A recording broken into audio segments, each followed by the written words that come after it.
एक गांव में सोनू नाम का एक आदमी रहता था और उसी गांव में दोस्तों उसके बहुत से खेत भी थे। लेकिन दोस्तों कुछ खेत उसके ऐसी जगह पे थे जहां एक बरगद का बहुत बड़ा और विशाल भूतिया पेड़ था। उस पेड़ की कहानी दोस्तों वहां पर उनके दादा परदादा के जमाने से वे खुद भी सुनते आ रहे थे और वाकई में वहां पर ऐसी चीजें, ऐसी घटना अभी भी प्रेजेंट में उस गांव में होती रहती थी।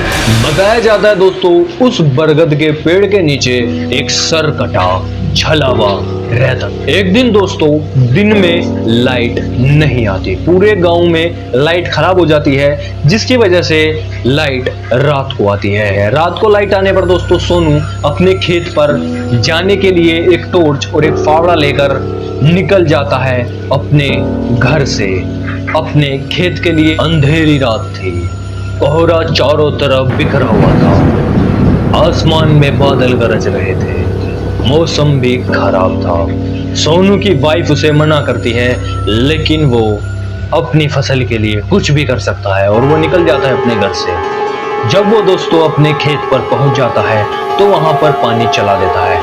पानी चलाने के बाद दोस्तों उसी बरगद के पेड़ के नीचे खड़ा हो जाता है। लेकिन दोस्तों उस बरगद के पेड़ से उसे अजीबोगरीब आवाज आनी शुरू हो जाती है, कुछ भयानक आवाज और बहुत तेज हवा चलने की आवाज।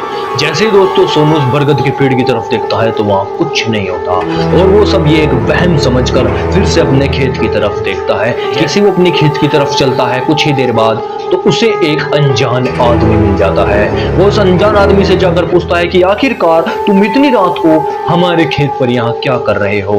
तो वो आदमी दोस्तों बोलता है कि मैं पास के ही गांव में रहने वाला हूँ और मैं अपने दूसरे गांव में जा रहा हूँ जिसके लिए मैं ये शॉर्ट रास्ता अपना रहा हूँ। और वो दोस्तों बोलता है सोनू से कि क्या तुम्हारे पास धूम्रपान करने के लिए कोई सिगरेट है। तो दोस्तों सोनू बोलता है कि मैं कभी भी धूम्रपान नहीं करता और ना ही इन चीज़ों का कभी भी यूज़ करता हूँ, तो मेरे पास ये सब चीज़ नहीं है। ये बात सुनकर आदमी एक हल्की सी स्माइल देता है और दोस्तों सोनू के साथ चलने लगता है। सोनू दोस्तों धीरे धीरे अपनी खेत की तरफ चलता है और वो आदमी उससे बात करता करता उसके साथ चलता है। जैसे दोस्तों सोनू की नज़र उस आदमी के पैरों पर पड़ती है तो वो देखता है कि उसके पैर आगे नहीं बल्कि पीछे है, यानी कि उसकी एड़ी आगे और पैर पीछे।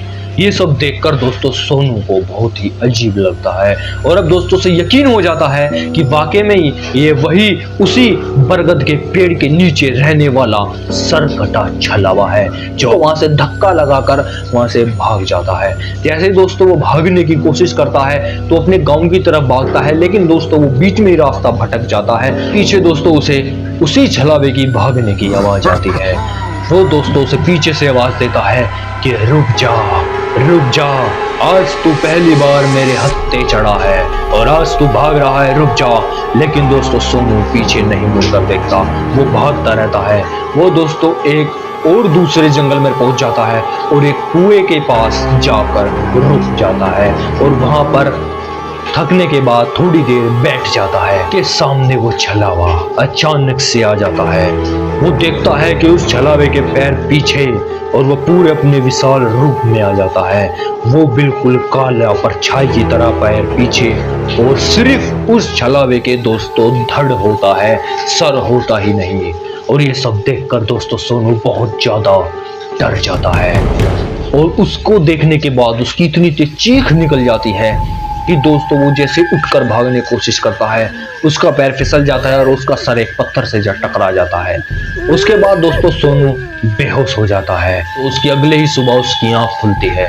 जैसे उसकी आंख खुलती है तो वो देखता है कि वो अपने घर में होता है और जब उसकी आंख खुलती है तो चारों तरफ दोस्तों गांव वाले लोग उसके खड़े होते हैं। वो सारी कहानी दोस्तों रात को आप बीती उन गांव वालों को सुना देता है और दोस्तों सब ये कहानी सुनकर एक तांत्रिक को बुलाते हैं और उस पेड़ को दोस्तों पूजा पाठ और मंत्रों की सहायता से और एक धागे की मदद से उस पेड़ को बांध देते हैं। और दोस्तों उस पेड़ के पास आज भी कोई नहीं जाता, कोई भी नहीं।